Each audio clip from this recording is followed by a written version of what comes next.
اعوذ باللہ من الشیطان اللعین الرجیم بسم اللہ الرحمن الرحیم وبہ نستعین وہو خیر الناصرین ومعین ربی اشرح لی صدری ویسر لی امری واحلل عقدۃ من لسانی یفقہوا قولی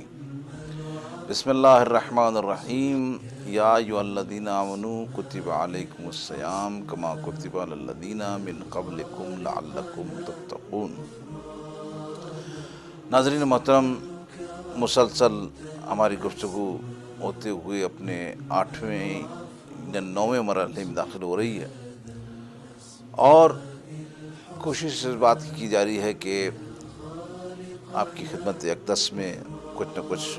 بیان کر کے پروردگار کے نزدیک اپنے آپ کو ان مراحل یا ان چیزوں میں یا ان افراد میں شامل کر سکیں جو کہ متقی اور پرہیزگار ہیں، اور آپ بیان سن کے ان افراد میں شامل ہو سکیں کہ جو متقی اور پرہیزگار ہیں۔ ہم مسلسل اپنے دروس میں تقوی کی معنی، تقوی کے اصطلاحی لغوی معنی، تقوی کے فوائد، تقوی کے پروردگار عالم نے تقوی کو کس مقام پر، کس حیثیت سے اور کس وجہ سے ایک شخص کے لیے کہا کہ یہ متقی ہونا چاہیے، یہ بیان کیا۔ اب ہم آپ کی خدمت میں بیان اس بات کو کرنا چاہتے ہیں کہ علماء نے لکھا کہ تقوی انسان میں جب آتا ہے تو ایسے نہیں آ جاتا، کچھ چیزیں ہوتی ہیں، کچھ مسائل ہوتے ہیں جن سے انسان کو دوچار ہونا پڑتا ہے۔ علماء کرام نے تقوی کے مراحل بیان کی اور لکھا کہ تقوی 3 مراحل کے درمیان واقع ہوتا ہے، یعنی یہ بات واضح کر رہی ہے کہ انسان ایک لمحے میں ایک چیز کو حاصل نہیں کر سکتا کہ فوراً ہی کہے خدا سے اور ایک جادو ہو اور ان سے تقوی آ جائے، ایسا نہیں ہے، بلکہ تقوی ایک امر کسبی ہے، یعنی اس کو آپ کو حاصل کرنا ہوگا، اس کے لیے آپ کو زحمت کرنی ہوگی۔ یہ نہیں ہو سکتا کہ اچانک آ جائے، کبھی آپ کو نماز پڑھنی ہوگی، کبھی روزہ رکھنا ہوگا، کبھی قرآن پڑھنا ہوگا، کبھی اللہ کی باتیں کرنی ہوگی، کبھی نیک کام کرنے ہوں گے اور اپنے آپ کو مستقل برائیوں سے بچانا ہوگا، تب کبھی جا کر وہ میدان سازگار ہوتا ہے کہ آپ کے اندر اس تقوی کی قوت پیدا ہو جائے۔ تو سب سے پہلے علماء نے 3 مرحلے تقوی کے بتائیں کہ تقوی 3 مرحلوں میں انسان حاصل کر سکتا ہے اگر چاہے تو۔ سب سے پہلا مرحلہ اس کا ہے کہ نفس کو ہمیشہ کے عذاب سے بچانا صحیح عقائد سے۔ یہ ایک عجیب و غریب بحث ہے، لازم ہے ابحاث کو میں خود جان بوجھ کے ان دروس میں نہیں چھیڑا تاکہ جو ہے وہ جب بحث ہوتی ہے تو ایک بات بہت زیادہ لمبی ہوتی ہے، میں تو مختصراً تاکہ جو ہے کچھ فائدے مجھے حاصل ہوں، کچھ آپ کو حاصل ہوں، اور رمضان المبارک سے ہم اس اہم چیز کو پروردگار سے حاصل کر سکیں۔ اب سب سے پہلا مرحلہ، پہلا جو حصہ ہے وہ بیان کیا علماء نے کہ نفس کو ہمیشہ کے عذاب سے محفوظ رکھنا۔ علماء کرام سے سوال کیا گیا کہ عقل کیا ہے، تو مختلف علماء کرام نے عقل کی مختلف تعریف کی، لیکن حضرت علامہ طباطبائی علیہ رحمہ، جن کی تفسیر المیزان بھی جنہوں نے لکھی،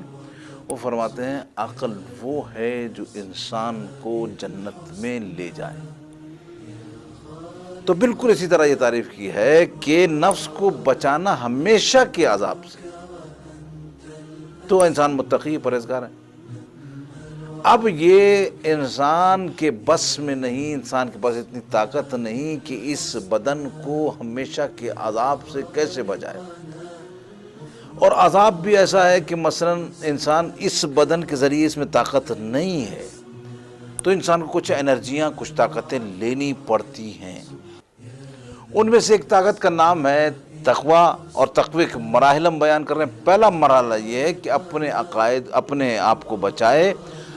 ہمیشہ کے عذاب سے صحیح عقیدوں کے ذریعے سے۔ اس کا مطلب یہ ہوگا دو چیزیں ہمارے پاس آئیں، ایک عقیدہ صحیح ہونا چاہیے۔ آج آپ دیکھ رہے ہیں کتنے ملک میں کتنے فرقے بنے ہوئے، کتنے جو فسادات ہو رہے ہیں، کتنی باتیں ہو رہی ہیں، سب اس لیے کہ عقائد کی وجہ سے انسان مختلف طبقوں میں بڑھ جاتا ہے۔ لہذا صحیح عقیدے کی وجہ سے اپنے اندر ایک ایسی چیز کو، اس قوت کو پیدا کرنا جو آپ کو عذاب الہی سے بچا لے، یہ پہلا مرحلہ جو کہ علماء کرام نے بیان کیا۔ دوسرے مرحلے میں علماء کرام یہ بتاتے ہیں کہ انسان دوسرا مرحلہ جو تقوی کا ہے وہ کیا ہے؟ وہ علماء کرام بتاتے ہیں کہ بچانا ہر قسم کے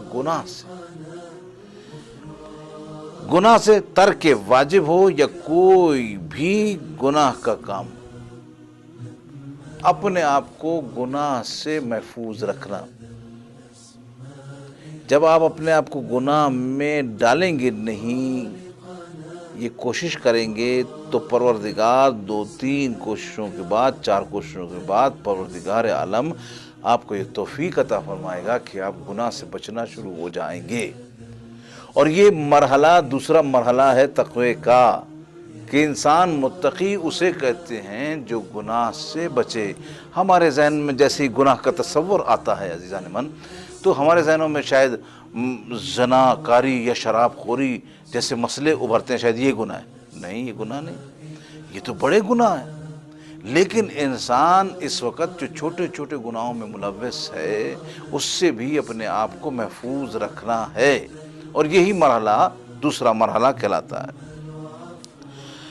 تیسرے مرحلے میں جو علماء کرام فرماتے ہیں وہ یہ فرماتے ہیں کہ اپنے دلی خواہشات کو بھی مار دینا، یعنی انسان کا دل کر رہا ہے کہ جو ہے یہ لے لے وہ لے لے۔ اگر آپ اس مرحلے میں آ جاتے ہیں کہ اب آپ کا دل یہ چاہتا ہے کہ چلو یار یہ اللہ کے لیے چھوڑ دوں، یہ اللہ کے لیے چھوڑ دوں، یہ اللہ کے لیے چھوڑ دوں، تو آپ تیسرے مرحلے میں داخل ہو جاتے ہیں۔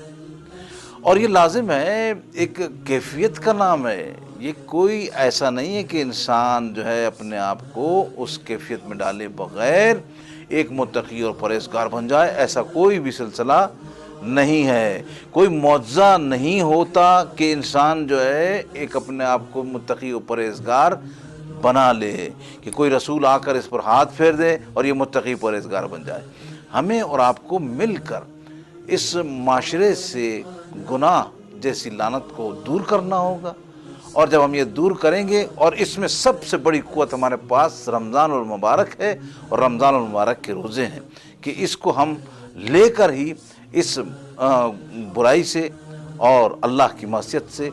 بچ سکتے ہیں۔ پروردگار کی بارگاہ میں یہ دعا کرتے ہیں کہ مالک اس پاک و پاکیزہ مہینے میں ہمیں پاک اور صاف رہنے کی توفیق عطا فرما۔ السلام علیکم ورحمۃ اللہ۔